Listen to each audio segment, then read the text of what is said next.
بعد الفيديو اللي فات بتاع المحاكي ده تاني فيديو اعمله بالتحديد عن الاعدادات. في الاول كنت اتكلمت عن اهم التفاصيل مش كلها، انما في الفيديو ده هقولك على كل حاجه. والفيديو ده انا عامله خليه على القناه عشان الناس اللي بتسالني دايما على الاعدادات. وقبل ما نبدا صلي على النبي ولايك للفيديو علشان ده من الحاجات اللي بتشجعني. مبدئيا قائمه البيزك ما فيهاش حاجه اتكلم عنها، ما دام التمبة عندك في السي او الاس اس دي يبقى تمام. نروح على الانجن. بما انك بتشوف الفيديو ده فده معناه ان اللعبه مش احسن حاجه عندك، ومعنى ان اللعبه مش احسن حاجه يبقى خليك في الدايركت اكس. الاوبن جي ال جرافيك احسن شويه لكن الدايركت اكس اخف.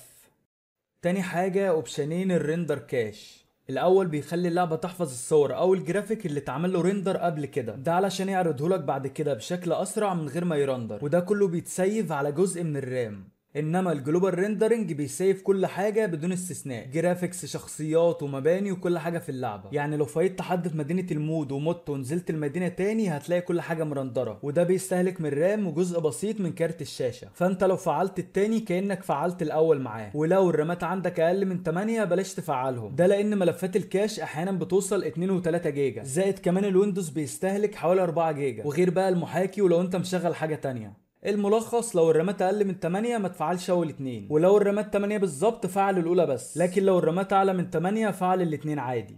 تالت اوبشن بريورتايز ديسكريت جرافيكس كارد، ده بيحدد اولويه الاستخدام على كارت الشاشه. انا فعلت الاوبشن ده على اجهزه بكارت وبدون كارت وفعليا ما حسيتش بفرق، لكن خلينا نقول لو ما عندكش كارت شاشه ما تحددوش، انما لو عندك كارت حدده وافتح البار اوبشن وحدد الهاي بيرفورمانس. بعدين روح على الديسبلاي وافتح الجرافيكس، وفي الجرافيكس ضيف الخمس ملفات بتوع المحاكي. ومش شرط طبعا تحدد الهاي بيرفورمانس لانك كده كده محددها من الباور اوبشن. والريندرنج اوبتمايزيشن فعله دايما لانه بيسحب من الامكانيات وبيحسن رندرة اللعبة.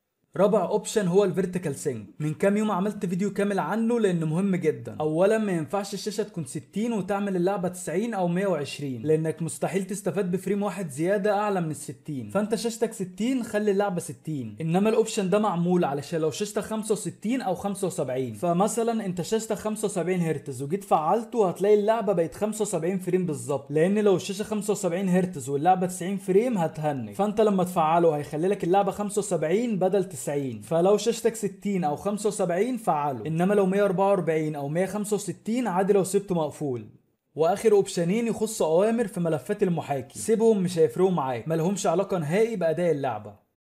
في الانتي الياسنج لو بتدور على الاداء خليها اوف، دي بتحسن لك اطراف المباني لكنها مش ضروريه. ولو امكانياتك كويسه وعايز صوره افضل في اللعبه خليها بالانسد كفايه.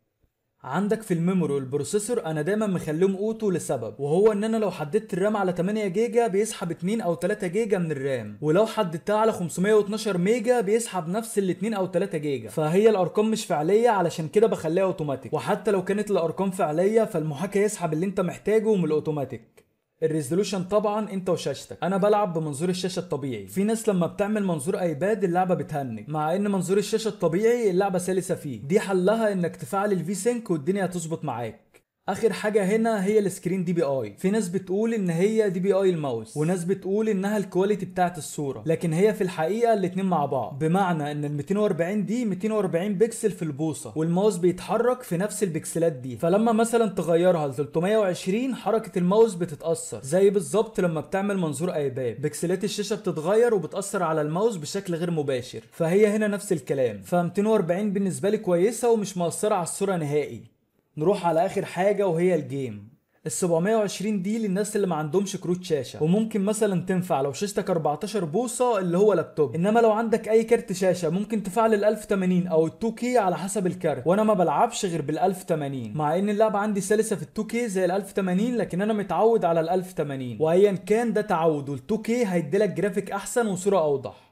في الجرافيكس لو عندك كارت كويس اعملها اتش دي، انما لو الامكانيات متوسطه او اداء اللعبه متوسط خليها اوتوماتيك. الاتش دي الوان مختلفه وبترندر لك الماب من مسافات بعيده حتى وانت في الطياره، انما الاوتوماتيك بترندر الحاجات القريبه منك بس. وبالنسبه للفريمات نفس الكلام، لو بتلعب 90 فريم وحددتها هنا 30 اللعبه هتفضل 90. فهو زي ما قلت لك مش كل الاعدادات بتكون فعليه، فانت اعملها ديفولت وهتشغل معاك اي فريمات حتى ال 120. ولو عايز تعمل اللعبه اتش دي ار و120 فريم هتلاقي فيديو عندي على القناه. وما تنساش لو اي حاجه وقفت معاك ابعت لي على الديسكورد. ويلا اشوفكم على خير ان شاء الله، والسلام عليكم.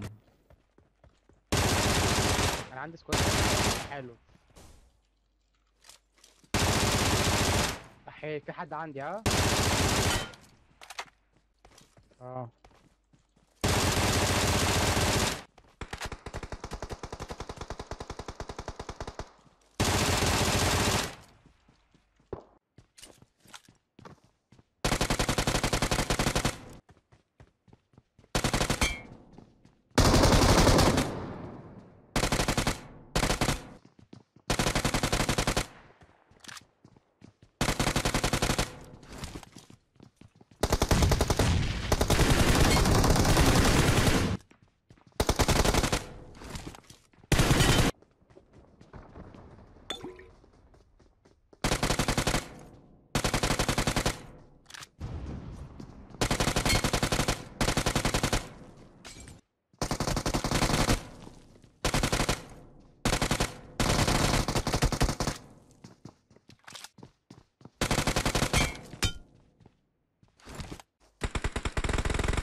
هو الواد ده طرش ولا ايه؟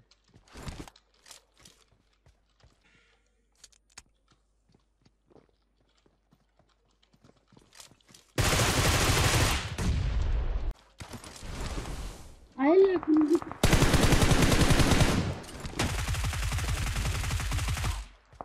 اي حاجه. عيب. من